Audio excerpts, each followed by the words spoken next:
gustaría que me aclarara el concepto de religión de libro, de las religiones del libro, que es un concepto que se usa muchísimo, está de plena actualidad, y me gustaría que lo explicara. Muy bien, pues vamos a ver, vamos a tratar de resumir.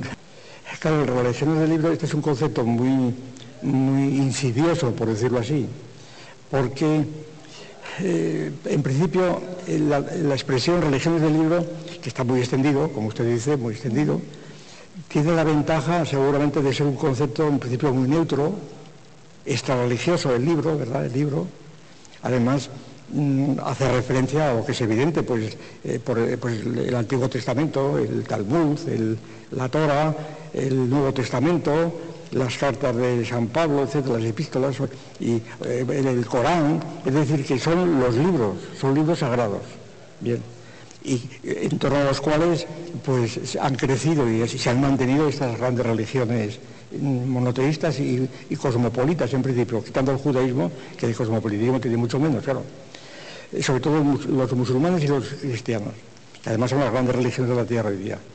Incluso en número demográfico y por su influencia. Bien. Entonces, religiones del libro parece una designación muy neutra porque está designada por unos criterios, diríamos, histórico-antropológicos y simplemente parece una definición científica descriptiva. Bueno, el nombre lo inventó Max Miller. Y además, como Max Miller pues es un gran filólogo como sabemos del siglo XIX, pues la autoridad de Max Miller, muy propio que un filólogo diese este nombre a las religiones del libro. Bien. Ahora, sin embargo, el libro, la denominación yo creo que es muy insidiosa por esta razón. Primero, que hay otras muchas religiones que no dicen nada y que tienen libros, ¿verdad? Pues el Zen Avesta y los Vedas y, en fin, y el Tao Te Ching, ¿verdad? Hay muchas religiones con libros también. Una que ha excluido un montón de ellos. Pero sobre todo, y esto es lo que creo que es más importante, importantísimo, sobre todo en los conflictos actuales entre musulmanes y cristianos. La principal insidia, por decirlo así, de este concepto de religiones del libro es que confunde cristianos con musulmanes y con judíos, y por tanto nivela a las tres religiones bajo el nombre de monoteísmo. Claro, y esto es recuperar la idea de la Ilustración, sobre todo la que expone Lessing en Natán el Sabio, en la famosa alegoría de Natán el Sabio, que es una alegoría tomada de Boccaccio, de un libro de Boccaccio, y además no solamente tomada en su argumento externo, sino incluso en la moraleja que saca, ¿verdad? Es un prócer, que también se convierte en un rey, en otras versiones que son abundantísimas, un prócer que tiene 3 hijos, y entonces decide encargar un anillo preciosísimo para dárselo al hijo que mejor se porte como prenda de su herencia. Muere el prócer y entonces el hijo mayor exhibe el anillo. Me ha dado el anillo mi padre y yo soy el sucesor, pero el segundo exhibe el suyo y el tercero el suyo. Entonces están los 3 anillos y los 3 hijos son iguales. ¿Qué quiere decir Lessing? Muy Boccaccio, ¿verdad? Boccaccio le llama Melquisedec en lugar de Natán, pero es lo mismo, ¿no? Entonces, Boccaccio pues queda en tablas. Dice que los 3 anillos, pues que no se sabe cuál religión será la verdadera. Claro, la alegoría es clara. El Dios Padre ha dado a sus 3 hijos, que son judíos, cristianos y moros, les ha dado un anillo, que es el libro, ¿verdad? El libro. Y entonces cada cual tiene el anillo. ¿Cuál es la mejor? Legítimo. Boccaccio no se entromete. Lessing, sí, Lessing sostiene la tesis. Los 3 anillos son iguales en lo esencial. Es decir, las 3 religiones son la misma porque son religiones monoteístas, y entonces lo que hay que hacer es prescindir de detalles externos y entonces darse cuenta de que las 3 religiones son iguales y que sus diferencias son accidentales.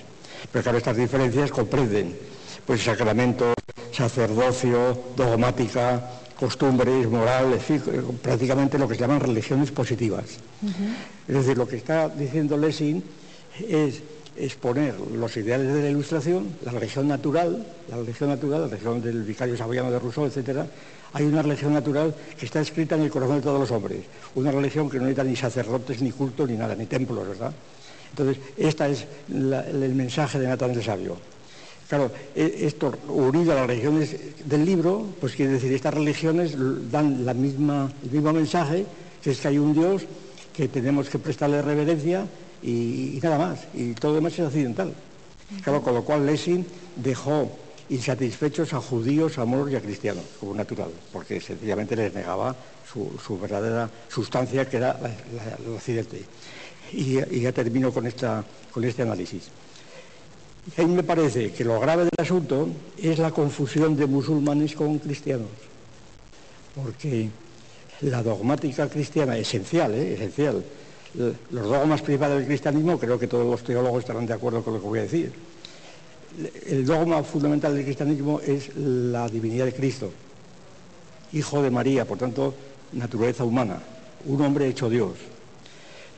Hombre que está hecho Dios porque es la unión hipostática de la segunda persona de la Santísima Trinidad. Por consiguiente, el dogma de la Trinidad es fundamental del cristianismo. Y el dogma de la Trinidad y el dogma de la encarnación de Cristo, que están totalmente entrelazados, son para los judíos son blasfemias y para los musulmanes son blasfemias también. Es decir, como un hombre puede ser Dios. Es decir, Dios es único. Esta es la razón por la que en Asturias, precisamente, cuando según las cronistas árabes, cuando venían a Covadonga, venían a luchar contra los politeístas, precisamente, que eran los cristianos, porque creían en 3 dioses. Y las distancias son tan abismales, a mí me parece, que precisamente una de las, y un poco lo insinúo en este libro, aunque no es lugar de tratar temas teológicos, pero vamos, que una de las características, a mi juicio, más importantes que tiene el cristianismo por un materialista es precisamente la Trinidad, porque la Trinidad es el principio de la ruptura del monismo. Es decir, frente a ese Dios único que es el Dios de Aristóteles, es un Dios que está más allá, incognoscible, que no conoce al mundo, no se interesa por él. Por tanto, un Dios al cual únicamente se puede prestar una adhesión completamente irracional que conduce al fanatismo directamente, que es el caso de los musulmanes. Por eso digo que las religiones del libro es un concepto sumamente peligroso, a pesar de su aparente neutralidad, ¿verdad?